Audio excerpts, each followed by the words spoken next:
ഇന്നലെ ഒരു കാർ പോയി കണ്ടു. ആ കാറിലാണെങ്കിൽ ഒന്നുമില്ല, എന്തിന് ബമ്പറിൽ പെയിന്റ് പോലും അടിച്ചില്ല. അതെന്താ അങ്ങനെ? എടാ, ഇതാണ് കോസ്റ്റ് കട്ടിംഗ് എന്ന് പറയുന്നത്. അതായത് ഒരു കാർ നിർമ്മാതാവിന്റെ ഉൽപ്പന്നത്തിന്റെ വില കുറയ്ക്കാനും അതുപോലെ തന്നെ പ്രോഫിറ്റ് കൂട്ടാൻ വേണ്ടി ചെയ്യുന്ന ഒരു തന്ത്രമാണ്. അതെന്താ സംഭവം? അതായത് ഒരുപാട് സാധനങ്ങൾ കുറച്ച് ഇതൊരു ബഡ്ജറ്റിൽ കൊണ്ടുവരാം. മാത്രമല്ല ഇൻഷുറൻസ് പ്രീമിയത്തിലും വലിയ വ്യത്യാസമാണ് വരുന്നത്. അതെന്താണ് അങ്ങനെ വരുന്നത്? നമുക്കൊരു എക്സാമ്പിൾ ആയിട്ട് ഒരു സ്വിഫ്റ്റ് എടുക്കാം. സ്വിഫ്റ്റിന്റെ ഒരു ബേസ് വേരിയന്റ് 6 ലക്ഷം രൂപ, അതുപോലെ ടോപ്പ് വേരിയന്റ് 8.5 ലക്ഷം രൂപ കിട്ടും.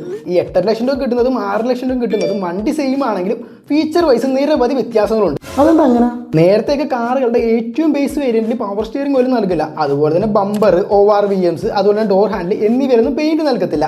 അതുപോലെ തന്നെ വണ്ടിയിൽ മ്യൂസിക് സിസ്റ്റം ഉണ്ടാവത്തില്ല, സെൻട്രൽ ലോക്ക് ഉണ്ടാവത്തില്ല, ഫോഗ് ലാമ്പ് ഉണ്ടാവത്തില്ല, വീൽ കപ്പുകൾ പോലും നൽകത്തില്ല തുടങ്ങി നിരവധി കോസ്റ്റ് കട്ടിങ്ങിന്റെ ഭാഗമായി ഒഴിവാക്കുന്നു. അതിനാൽ തന്നെ ഇത് വില കുറയുന്നതുമാണ്. എടാ, അങ്ങനെയാണെങ്കിൽ നമുക്ക് ബേസ് വേരിയന്റ് എടുത്തിട്ട് അതിൻ്റെ അകത്ത് എക്സ്ട്രാ അഡീഷണൽ ആയിട്ട് ഒരുപാട് ആക്സസറീസ് ഇടുന്നില്ല, ലാഭം മതി. അത് ഓരോ ആൾക്കാരുടെ ഇഷ്ടം അനുസരിച്ച് അവർക്ക് കസ്റ്റമൈസ് ചെയ്തെടുക്കാം. പക്ഷേങ്കിൽ ചില ടോപ്പ് വേരിയന്റ് നൽകുന്ന സേഫ്റ്റി ഫീച്ചേഴ്സ് ഒന്നും ഈ ബേസ് വേരിയന്റിൽ കിട്ടത്തില്ല.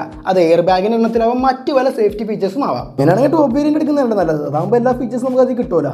പക്ഷേങ്കിൽ ഈ ടോപ്പ് വേരിയന്റിൽ നിരവധി കോസ്റ്റ് കട്ടിങ്ങിന്റെ ഭാഗമായി ഒരുപാട് സാധനങ്ങൾ ഒഴിവാക്കുന്നുണ്ട്. അതായത് അലോയ് വീൽ വണ്ടിക്ക് നൽകുന്നുണ്ടെങ്കിൽ പോലും അതിന് സ്പെയർ വീൽ അലോയ് നൽകുന്നില്ല. അതുപോലെ തന്നെ വൺ സൈഡ് ആയിരിക്കും റെക്കോ സെൻസർ ഉണ്ടാവുക. അതുപോലെ തന്നെ പറയുവാണെങ്കിൽ വാഹനത്തിന്റെ സ്പെയർ കീ അതൊരു ഓർഡിനറി കീ ആയിരിക്കും. പിന്നെ പറയുവാണെങ്കിൽ ഇൻസുലേഷനിൽ വ്യത്യാസം വരുന്നുണ്ട്.